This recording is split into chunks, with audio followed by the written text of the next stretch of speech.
Umatras na si Vice President Jejomar Binay sa nakakasanang debate nila ni Senador Antonio Trillanes sa November 27.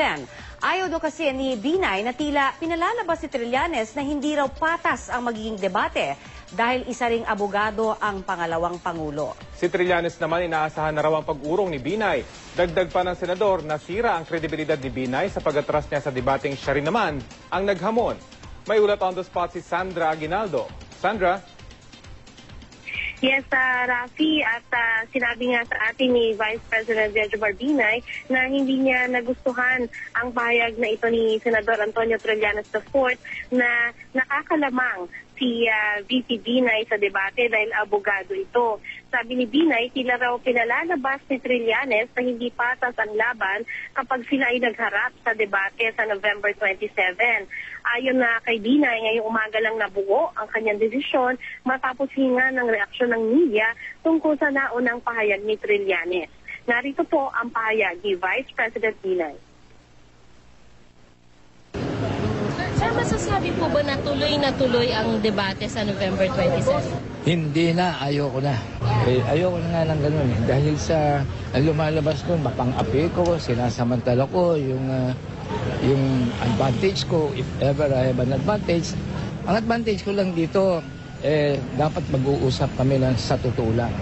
Pag-uusapan namin facts. Kaya baka po ang sasabihin naman po kayo umatras kayo. Ay, hindi ito. Harapan tayo, wala tayong prepared questions, walang ano. Ayoko naman nung hindi pa nag-uumpisa, parang pagkatapos ng usapan, sinabi ko na walang mga ano pangit naman yun. Para bang inaapi ko, sinasamantala ko siya. Kasi ayon kay Binay ay hindi niya nabasa sa dyaryo o napanood sa TV ang pahayag na iyan ni Trillanes.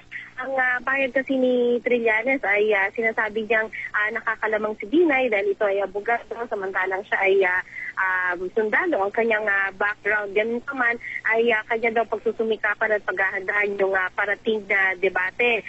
At ayon kay Binay, narinig lang niya sa ibang tao ang pahayag na ito ni Trillanes at sa tingin niya ay hindi maganda na hindi pa man nagsisimula ay may ganito na itong pahayag.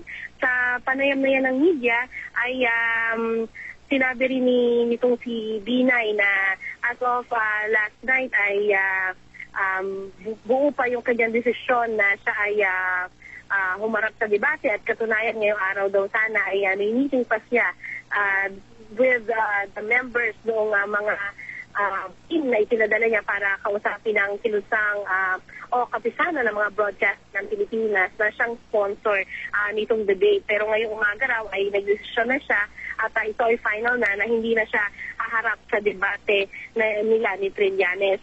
Ang panayam po na iyan ay naganap dahil siya ay nagpunta sa Philippine Marines Headquarters, siya ay naglakad kasama ng mga sundalo ng Marines at siya rin ay kinantahan ng birthday song dahil 72nd birthday po ng President at siya rin ay inalayan ng cake ng mga sundalo ng Philippine Marines. Yan muna ang pinakahuling ulat. Rafi, Connie.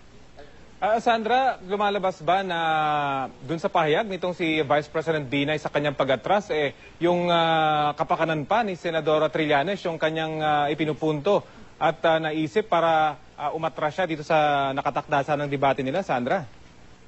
Ang paulit-ulit niyang sinabi, Rafi, ay ayaw daw niyang lumabas pa na siya ay mapang-api o ng dedehado sa kanilang pagharap ni Senator Trillanes.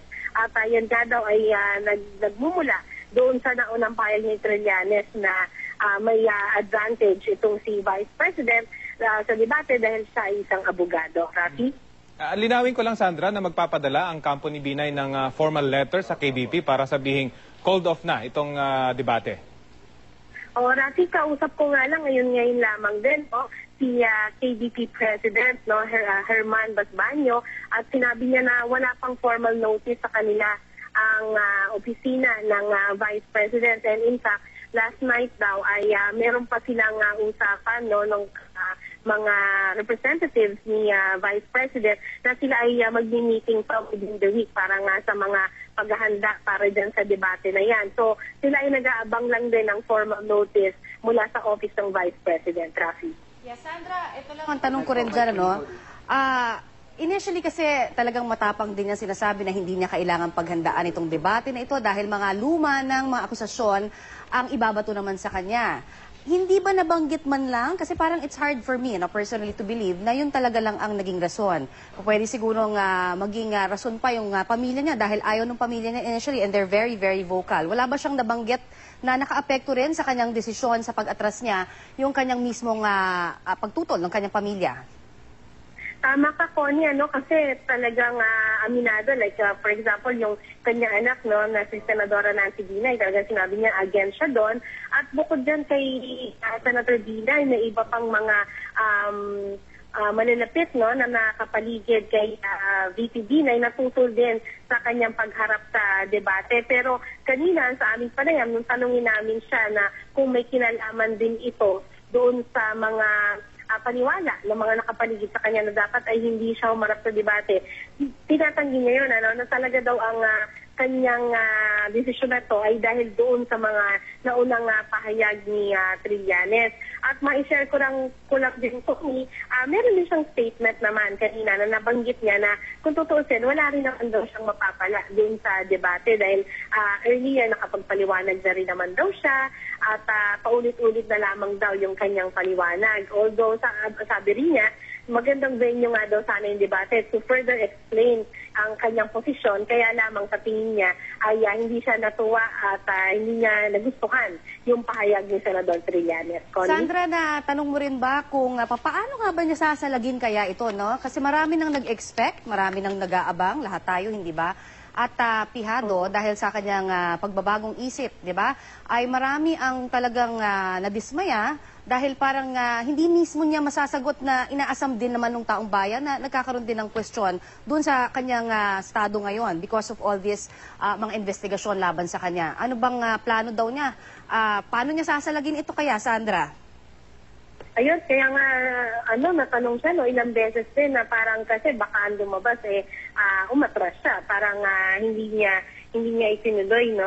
Considering ko rin na siya yung naghamon nito. At true enough, ay meron na nga kasunod kaagad na pahig si Senador Trillanes na parang tingin niya talagang kumbaga na umatras lang talaga itong si Senator o si Vice President Binay. Ganun pa man, sa tanong na iyan, ayaw nang direktang i-address pa ni Vice President Binay. Sinasabi niya, bahala na yung tao kung anong iisipin nila.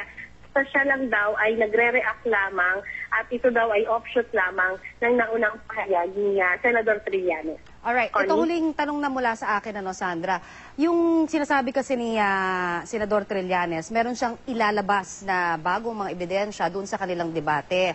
At may mga ilan din tayong mga kababayan na nakikita natin sa text messages na ang sinasabi nila, ito daw ang maaring isang naging rason kung bakit aatras din itong si Vice President Jejomar Binay dahil nga daw doon sa maaring pasabog na ilalabas sa kanya nitong si Senador Trillanes. Meron ba tayong reaksyon mula doon kay Vice President ukol dito? Oo, Connie, medyo maingat siya sa pagsagot sa mga ganyang punto kasi kanina nga talagang parang, syempre sa pagtatanong din ng mga kawani ng media kanina ay parang nais din namin malaman kung meron pang mas malalim na pinanggagalingan ang desisyon na ito ni Vice President Binay, pero ang kanyang claim, ang kanyang pahayag kanina ay talagang bunsod lamang ito ng niya ay hindi niya nagustuhan ang statement ni Senator Trillanes na hindi patas yung magiging paghaharap nila sa debate sa November 27. Connie? Alright, maraming salamat, Sandra Aguinaldo.